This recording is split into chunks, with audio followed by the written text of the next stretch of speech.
പിന്നെ രാമക്ഷേത്രം സംബന്ധിച്ചുള്ള അതിൻ്റെ ഉദ്ഘാടനവുമായിട്ട് ബന്ധപ്പെട്ട കാര്യം ഇപ്പോഴും ചർച്ച ചെയ്തുകൊണ്ടിരിക്കുകയാണ്. മതനിരപേക്ഷ ഉള്ളടക്കത്തോടുകൂടി ഇന്ത്യൻ ഭരണഘടന അനുസരിച്ച് ഗവൺമെൻറ് ഏതെങ്കിലും മതത്തിൻ്റെ വക്താവോ ഏതെങ്കിലും മതത്തിൻ്റെ ആചാര രീതികളോ കൈകാര്യം ചെയ്യാൻ ബാധ്യതയുള്ളവരല്ല. വിശ്വാസികൾ അവരുടെ വിശ്വാസ പ്രമാണം അനുസരിച്ച് ജീവിക്കാൻ അവർക്ക് അവകാശമുണ്ട്, എല്ലാ അവകാശമുണ്ട്, ജനാധിപത്യ അവകാശം. അത് ഏത് പൗരനായാലും ഏത് ജാതിയിൽപ്പെട്ട മതത്തിൽപ്പെട്ട വിശ്വാസികൾക്കെല്ലാം അവരുടെ വിശ്വാസമനുസരിച്ചും ഇനി ഒരു വിശ്വാസമില്ലാതെ ജീവിക്കുന്നവർക്ക് വിശ്വാസമില്ലാതെയും ജീവിക്കാനുള്ള ജനാധിപത്യ ഭരണഘടനാ അവകാശമുള്ള രാജ്യമാണ് ഇന്ത്യ.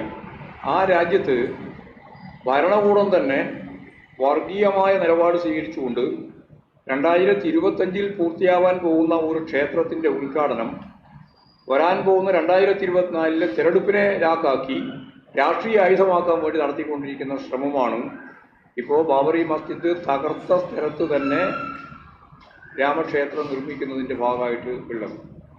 അത് ഉദ്ഘാടനം ചെയ്യുന്നതിൻ്റെ ഭാഗമായിട്ട് ആരൊക്കെ പോകണം, ആരൊക്കെയാണ് ക്ഷണിക്കുന്നത്, ഇതിൻ്റെ ചർച്ചയാണ് കേരളത്തിലും ഇന്ത്യയിലും മുഴുവൻ നടന്നുകൊണ്ടിരിക്കുന്നത്.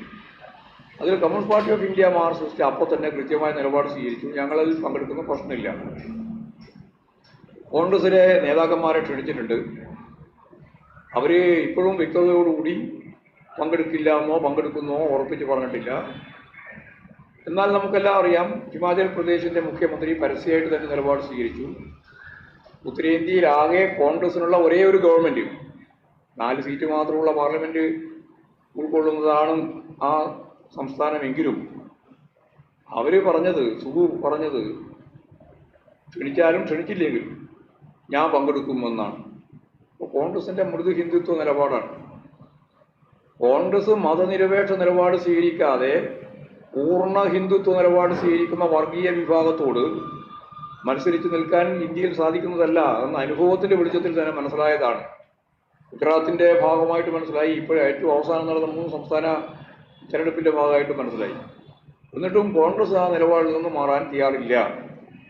അപ്പോൾ ഇന്ത്യ എന്ന വളരെ വിപുലമായ ഒരു സംവിധാനത്തെ മതനിരപേക്ഷ ഉള്ളടക്കത്തോടെ കൈകാര്യം ചെയ്ത് മുന്നോട്ടേക്ക് കൊണ്ടുപോകാൻ സാധിക്കുന്നില്ല എങ്കിൽ ഈ ഹിന്ദുത്വ അജണ്ട വാസ്തവത്തിൻ്റെ രീതിയിൽ കൈകാര്യം ചെയ്യാൻ പോകുന്ന BJPയെ പരാജയപ്പെടുത്തുക എന്നുള്ളത് വളരെ പ്രധാനപ്പെട്ട ഉന്നമാണെങ്കിലും നമുക്ക് പ്രയാസകരമായ അവസ്ഥയാണ് സൃഷ്ടിക്കുക.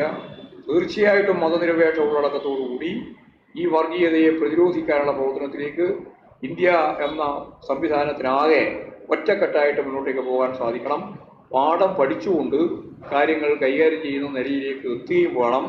രാമക്ഷേത്രത്തെ, അതിൻ്റെ ഉദ്ഘാടനത്തെ ഒരു രാഷ്ട്രീയ അജണ്ടയായിട്ട് കൈകാര്യം ചെയ്യുന്ന കോൺഗ്രസിൻ്റെ BJPയുടെ സമീപനത്തെ കോൺഗ്രസ് തിരിച്ചറിയണം. ഇതാണ് അത് സംബന്ധിച്ച് പറയാനുള്ള വളരെ പ്രധാനപ്പെട്ട ഒരു കാര്യം.